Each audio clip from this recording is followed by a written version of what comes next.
Hello everyone. आज के video में हम कवर करने वाले हैं सोशल साइकोलॉजी से रिलेटेड क्वेश्चंस को। हम स्टार्ट करते हैं हमारे आज के फर्स्ट क्वेश्चन के साथ। हम लोग इस सीरीज़ में कवर कर रहे हैं प्रीवियस ईयर क्वेश्चंस को और हम अभी कवर करने वाले हैं आज यूनिट 9 सोशल साइकोलॉजी। हमारे फर्स्ट क्वेश्चन के साथ स्टार्ट करते हैं। Which among of the following not a culture dimension given by Hofstede? तो हॉफस्टेड ने कल्चर को समझाने के लिए कुछ डायमेंशंस दिए थे। क्वेश्चन पूछ रहा है कि कौन सा ऑप्शन उनमें से नहीं है। तो हॉफस्टेड के फेमस डायमेंशन है power distance, uncertainty, avoidance, individualism and collectivism. एक होता है कलेक्टिविज्म।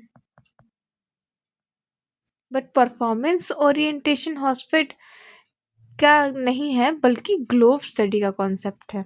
तो इस क्वेश्चन के अकॉर्डिंग हमारा D is the right answer और ये है ग्लोब स्टडी से रिलेटेड।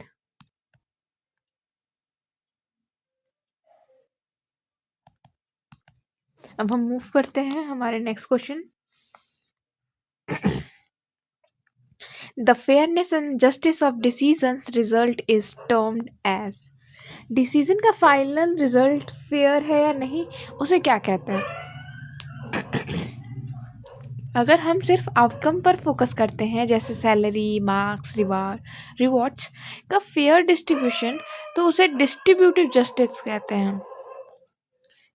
तो हमारा करेक्ट आंसर है option B, distributive justice.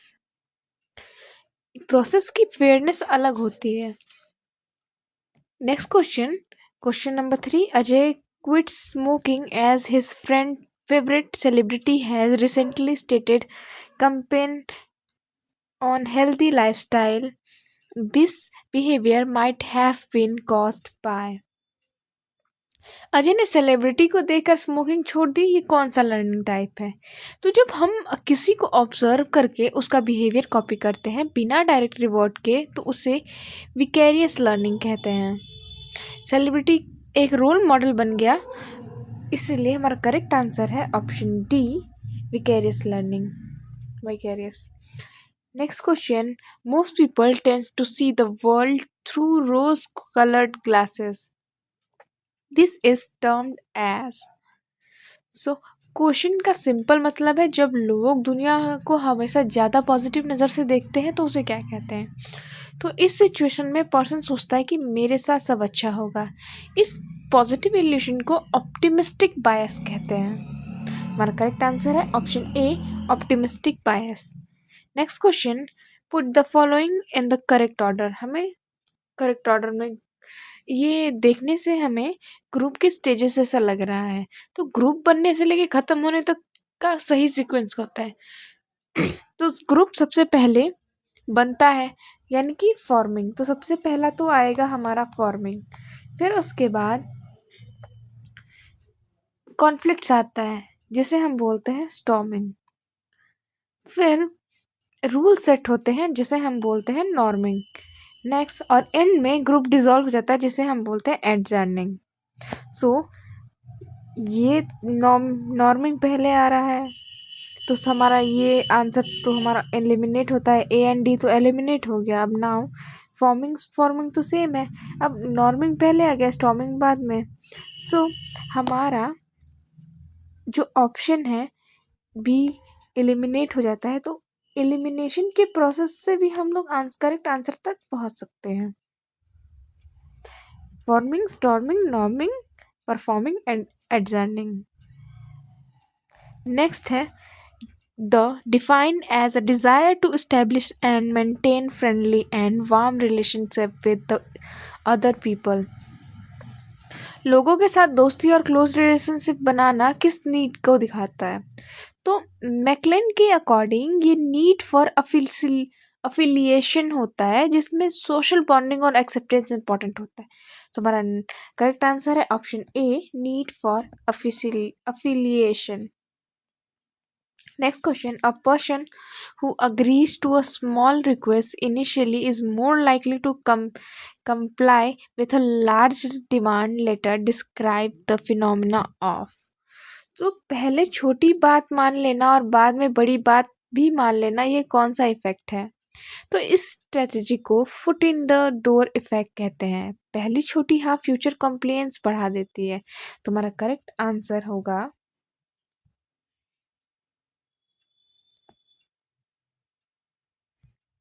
Option B, foot in indoor effect. So अब हम मूव करते हैं हमारे नेक्स्ट क्वेश्चन नंबर 8 की तरफ। Solomon Asch is a popularly known as for his research on. तो एस ने ग्रुप के इन्फ्लुएंस पे कौन सा बिहेवियर स्टडी किया था? एस का एक्सपेरिमेंट ने दिखाया कि लोग क्लियर आंसर पता होने के बाद भी सिर्फ ग्रुप के प्रेजेंस में गलत आंसर बोल देते हैं। इस फिनोमिना को कन्फर्मिटी कहते हैं।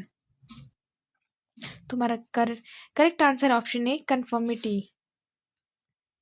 Next question number 9। The loosening of normal constraint on behavior when people can't be identified, such as when they are in crowd, is called। भीड़ में लोग अपनी आइडेंटिटी और सेल्फ कंट्रोल खो देते हैं, इसको क्या कहते हैं? तो जब हम एनोनिमिटी बढ़ जाती है और पर्सनल रिस्पॉन्सिबिलिटी कम हो जाती है, तब इम्पल्सिव और एग्रेसिव हो सकते हैं। इस साइकोलॉजिकल स्टेट को deindividuation sorry deindividuation कहते हैं। हमारा करेक्ट आंसर है option C, deindividuation. Next question number 10। We typically attribute our success to our internal characteristics whenever we perform well on a task. This phenomenon termed as। अपनी success का credit खुद को देना और failure को blame, जो हमारा failure का ब्लेम है सिचुएशन पे डालना, ये क्या है? तो इस बायस में लोग सेल्फ स्टीम प्रोटेक्ट करते हैं। सक्सेस यानी मेरी एबिलिटी, फेलियर यानी सिचुएशन की वजह से। इस टेंडेंसी को हम सेल्फ सर्विंग बायस कहते हैं। तुम्हारा correct answer option B, self serving bias. Next question. Are referred to as we leave about social group in the term two characteristics that provide a cognitive framework for processing। किसी group के बारे में पहले से बनी सोच को क्या कहते हैं? तो स्टीरियोटाइप कॉग्निटिव शॉर्टकट्स होते हैं जो सोशल वर्ल्ड्स को समझने में हेल्प करते हैं, पर ये ओवर सिंप्लीफाइड और इनएक्यूरेट भी हो सकते हैं। तुम्हारा correct answer option A, stereotypes. Next question number 12। स्टर्नबर्ग्स conceptualization of love relationship is termed as। Love को 3 कंपोनेंट में एक्सप्लेन करने वाली थ्योरी का नाम क्या है? तो स्टर्नबर्ग के अकॉर्डिंग जो लव है, जो उन्होंने 3 कंपोनेंट्स बताए थे, इसमें फर्स्ट है intimacy, second one is passion, third है हमारा कमिटमेंट।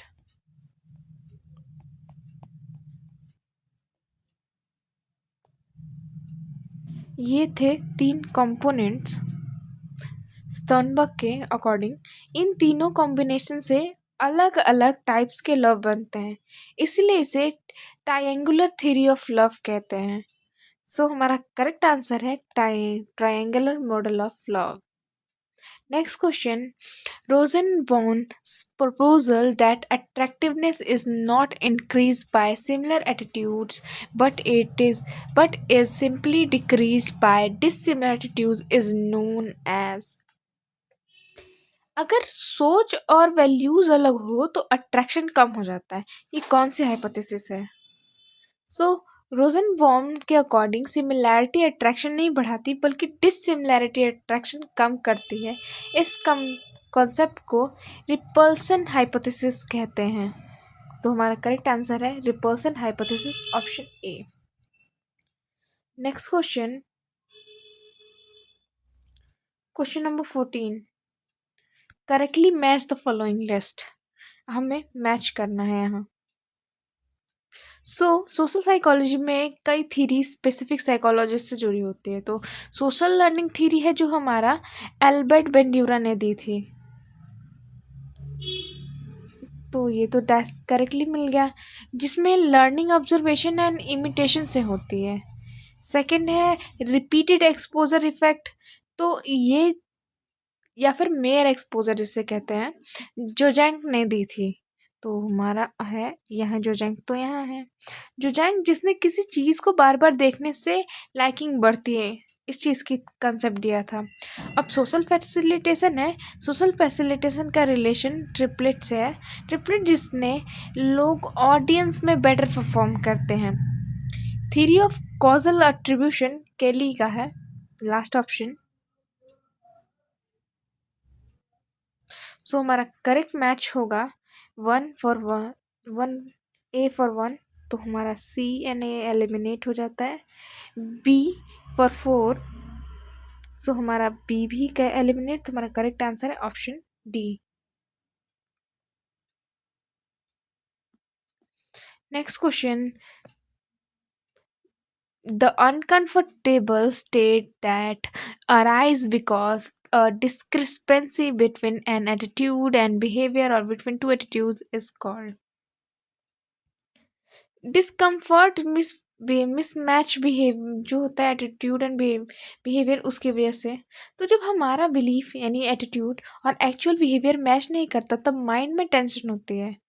इस अनकंफर्टेबल मेंटल स्टेट को कॉग्निटिव डिसोनेंस कहते हैं, जिसे लियोन फिस्टिंगर ने इसमें अपना कंट्रीब्यूशन दिया था। तो हमारा करेक्ट आंसर है ऑप्शन बी, कॉग्निटिव डिसोनेंस। तो इसे हम एग्जाम्पल से भी समझ सकते हैं कि स्मोकिंग को हार्मफुल मान कर भी सिगरेट पीना। Next question is the tendency to perceive others action as a stemming intent even when it's not clearly the case. तो कभी कभी हम नेचुरल एक्शन को भी जानबूझकर हॉस्टाइल समझ लेते हैं। इस बायस में हम सोचते हैं सामने वाला मुझे जानबूझ के नुकसान पहुंचा रहा है। इसे कहते हैं हॉस्टाइल एट्रीब्यूशन बायस। एग्जाम्पल, एक्सीडेंट को उसे मुझे हिट करने की कोशिश की कर समझना, यानी किसी को बाई चांस अगर चोट लग जाए तो वो ऐसा समझेगा कि उसने जानबूझ के मुझे चोट पहुंचाई है। Next question, the tendency for belief and schemas to remain unchanged even in the face of counterfactual information is called। जो हमारा बिलीव है वो कॉन्ट्ररी एविडेंस के बाद भी अगर चेंज ना हो तो इसे क्या कहते हैं। तो जब कोई बिलीफ या स्कीमा स्ट्रांगली फिक्स हो जाता है और अपोजिट एविडेंस के बाद भी चेंज नहीं होता, उसे परसिवरेंस इफेक्ट कहते हैं। तो हमारा करेक्ट आंसर है ऑप्शन बी, परसिवरेंस इफेक्ट। इसको हम एग्जांपल से भी समझ सकते हैं, किसी को लेजी मानना चाहे वो कितना भी हार्ड वर्किंग दिखाते रहे। Next question, question number 18, in Milgram's experiment subject who gave large socks rationalized that they were not personally responsible for their action. They raises question about our willingness to commit inhuman act as a result of। मिलग्राम के experiment में लोग painful shock देते रहे क्योंकि उन्हें लग रहा था कि अथॉरिटी का ऑर्डर है। इससे पता चलता है कि लोग अथॉरिटी के प्रेशर में अपनी मोरालिटी को साइड में रख देते हैं। यह ओबीडियंस टू अथॉरिटी का एग्जाम्पल है। तो करेक्ट आंसर होगा option C, obedience to authority. Next question है हमारा question number 19, when making the fundamental attribution error, we tend to overestimate the importance of when judging the behavior of other। Fundamental attribution error में क्या over estimate होता है? तो fundamental attribution error में हम दूसरों के बिहेवियर को जज करते वक्त सिचुएशनल फैक्टर को इग्नोर करके पर्सनल ट्रेट्स को ज़्यादा इंपॉर्टेंस देते हैं। एग्जाम्पल, लेट आने वाले को केयरलेस कहना जबकि ट्रैफिक की प्रॉब्लम को इग्नोर कर देना। सो इससे हमारा करेक्ट आंसर होगा option B, personal factor. According to diffusion of responsibility theory, the biggest factor in predicting whether or not bystander will help someone in need is diffusion of responsibility का biggest factor. तो जितने ज़्यादा by standard उतनी कम personal responsibility feel होती है, इसलिए emergency में help तब कम होती है जब क्राउड ज़्यादा होती है। तुम्हारा करेक्ट आंसर हो गया the number of other outstander at the scene. Next question. Are mental frameworks formed through experience that help us to organize and make sense of social information? Mental framework को organize social work to organize social information. So हम social दुनिया को समझने के लिए mental structure बनाते हैं जिनको स्कीमास कहते हैं। ये परसेप्शन, मेमोरी और जजमेंट को गाइड करते हैं। एग्जाम्पल, टीचर स्कीमा और स्टूडेंट स्कीमा, इन दोनों को अलग अलग डायरेक्ट किया जा सकता है। तो हमारा करेक्ट आंसर होगा option A, schemas. Next question, the following factor affect team cohesion accept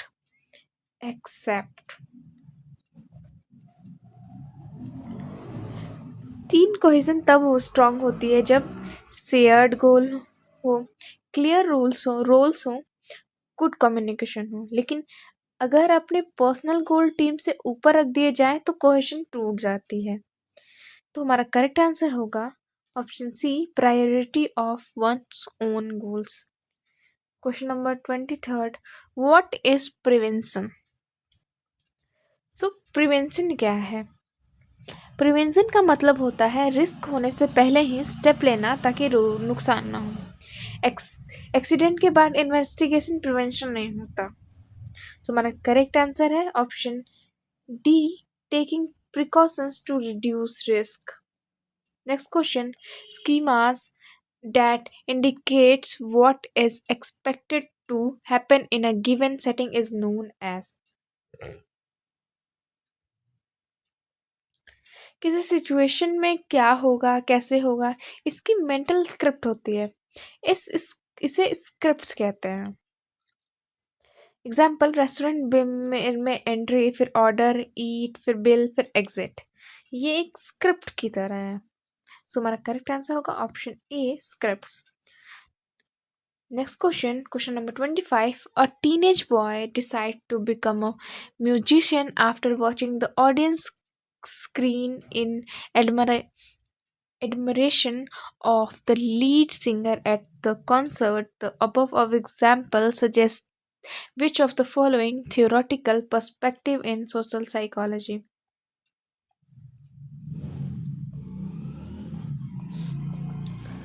Teenage inspired by singer after seeing audience admiration. Teenage boy role model को ऑब्जर्व करके इंस्पायर हो रहे हैं।